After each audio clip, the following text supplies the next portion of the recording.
are at Cooper MMA. I'm Mark Gilston, this is Sean Cooper, and today I thought we would show you some escapes from a closed guard. This is standard judo stuff. The only kind of guard there was in judo when I was growing up was closed guard. So we have a lot of different escapes, and of course it's used in BJJ a great deal as well. Tremendously controlling position, and you don't want to be there if you can avoid it. So here are some ways to escape. I want to start with the absolute textbook way. Now, the important thing when you are dealing with closed guard is you want to A, maintain posture if possible, and B, use your hips. Every kind of escape from closed guard involves a lot of hip movement. And there are no exceptions that I know of. So in order to maintain my posture, I usually want a grip either on his belt or his collar. He's probably not going to cooperate too much, but if I can get this grip on the belt, it's very hard for Sean to bring me down. Okay, from here, I'm going to put one knee directly in his tailbone and move my hips all the way so that they are perpendicular to him. So this makes it uncomfortable for him to keep his legs crossed. So let's assume that I'm down a bit, okay, and you're pulling me in. So I want to grab the belt and bring my elbows together to use that to bring myself up, then my knee in his tailbone, and shift my hips. And you'll notice that the crossed legs give out. All right, from this position, now I still have one hand on his belt or on his collar, and I can push. My elbow is in. I don't want to try and push this way. I'm weak. To push, I bring my elbow into my body so I can engage my core, and I push his knee down my leg. Then cross. When I cross, I want to be nice to my partner if I want to work with him. I do not want to put my bone on his thigh. All right, if you're in a competition, absolutely, you can plant this way. But when you're working with somebody at the gym, push their leg down. It traps the leg, but it doesn't hurt them. It doesn't put any pressure on them. From here, and you'll find this move happens in a lot of these, I'm going to control the collar with my hand, lower my hips, and now I can move my leg back. If I try just to move my leg back without that, he's going to trap it. And now I'm stuck. So I want to come down, grab the collar, move my leg out of the way. Now I can release and move into side control. Okay, so that whole thing one more time.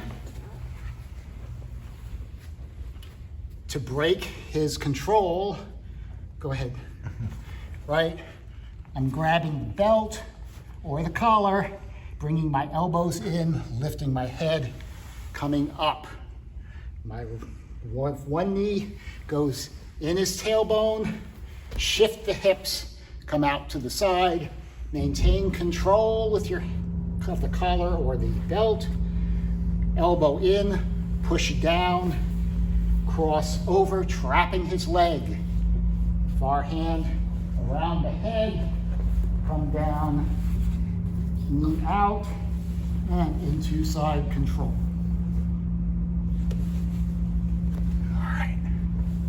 Sometimes no matter how hard I try, I cannot straighten up. Okay, he's controlling me, he's pulling me down. I'm not able to get up. In this case, what I want to do is shoot my hips forward as much as I can. Now, you'll notice that this opens up a tiny bit of room behind his leg. Maybe if you can come in, you can see that little space there. I'm going to squeeze my hand into that space.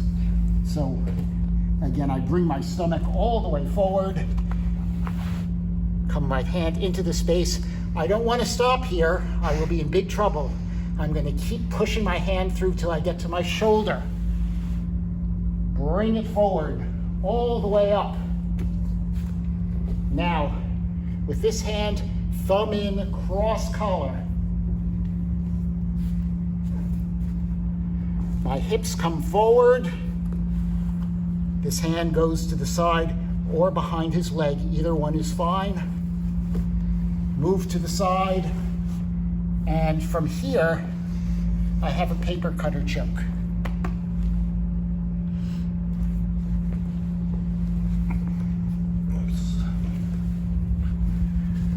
So once again, he's pulling me down. I'm having a lot of trouble. Stomach forward, hand in, push. Maybe I can even crawl. I want to get his leg up on my shoulder. Cross collar grip, post with the far hand, hips forward to clear the leg, and finish with the paper cutter.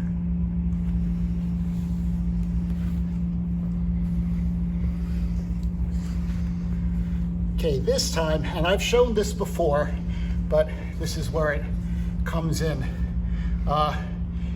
He's got me down. His legs are pushing me. I can't bring my stomach forward. So here,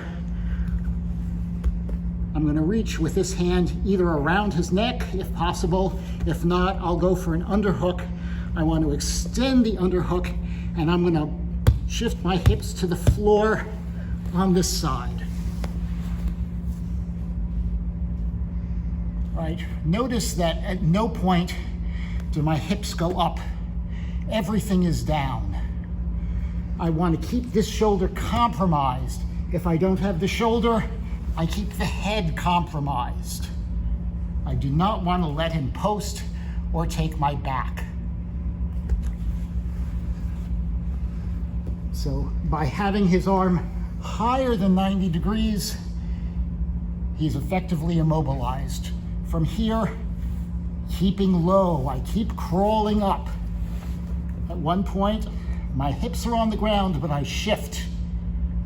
So my far hip is now on the ground. Now I can get his leg out of the way and move into a Kesa-gatame position. So again, it doesn't matter whether I'm here or underhook or around his head. He's got me down tight. Extend, and this time I'm controlling the head. The key is smashing to the ground, trapping his legs with your hips. This is what gives you the pass. I want to keep his head tight, or I want to keep his shoulder compromised. Now slowly move up. Sometimes you can actually tap them with a hip or knee bar with this leg being compromised. But right now, I'm just interested in passing right into Kesa-gatame. For Judo, you want to have your knee down.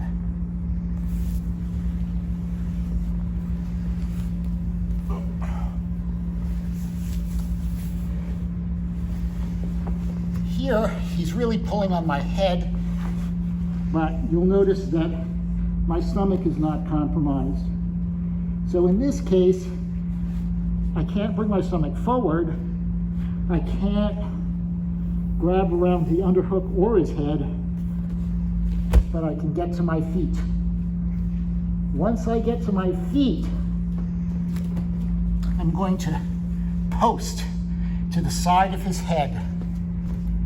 Now I move towards his head. All right, he's not happy here. Okay, he'll probably either, if I want to be obnoxious, I can go for a banana split, or I can just go back to the paper cutter. So this is the stack pass.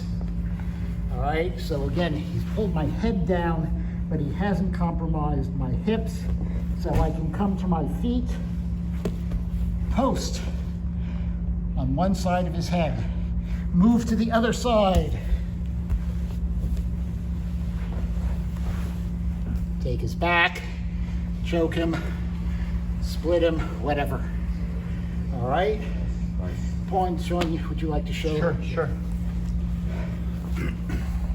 It's another excellent pass here. Show another one. This one I'm gonna go double unders, right? Instead of dealing, let's just say maybe there's a moment where his legs were open or he wasn't locked. But when someone has a real nasty guard, so I don't like dealing with it. So sometimes I just like going underneath it. So I'm gonna go underneath, and when I'm gonna try to pick my partner up and put my knee right in his tailbone. And this way now, if Mark tries to push me away, yeah, he doesn't have a lot of power. He needs his hips on the ground to push me away, right? So, I'm gonna pick him up and get my knee right there, just at his tailbone. And then from here, I'm gonna use my outside hand. I'm gonna make a handle and reach across. Grab for the handle, that way he can't pull. If I grab like this, he can pull easy. But when I turn and make my handle, much stronger. The first one, I'm just gonna continue to work to this first side, the side that my arm's going around. And if Mark doesn't stop me, I'm just gonna engage my hips and pass. To the side. Okay, next one. Again, I'm gonna get his hips up, get my knee right there below his tailbone. That way he takes away a lot of his power. I still wanna make my handle. But this time, as I start to come up, he blocks. So if I just keep going, it looks like this. I don't get much headway there. So when he blocks me going that way, I'm gonna bring this hand in and I'm gonna go to the other side. Knee on the ground.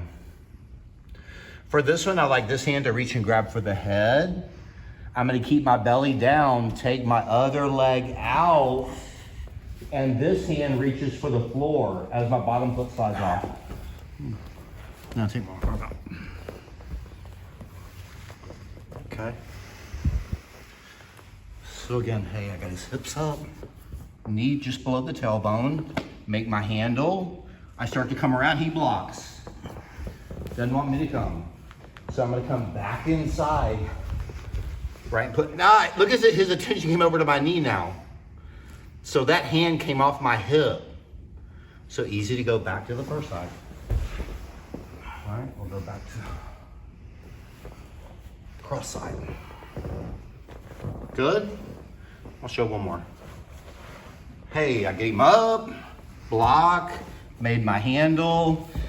He starts to block. So when he blocks, this time, instead of holding on to the neck, I'm gonna go hand to the hip. My head goes down and I hop over. Right, that'll hug his hip. Here you can work your way up. I like controlling that close leg. Good? Yeah. I'll do one more. I'll do that one more time. I had somebody had asked, what's another way to get into that particular hold? And so this is another way of getting into that Ushiro Gatami. Yes. Yeah. So just here, sometimes I'll just even start walking myself around and he blocks. Yes. So when he blocks, I'll just start sliding my hand down and look how I use my shoulder on his legs. Head goes on the ground, but all my weight's on my shoulder on his legs. Right, pin his legs together. Hop. Hug his hip. The other thing is when set it up again, Sean. So when he's coming in here, I'm not particularly flexible in my feet. So when he comes around here, I do not want to get caught in a banana split. I will often do this to avoid it, and this sets him right up. Give the right feet. So it's a very useful tool to have. Awesome.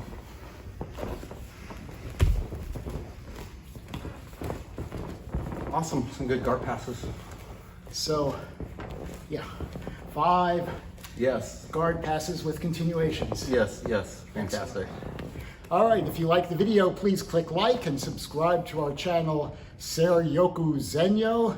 That means maximum efficiency.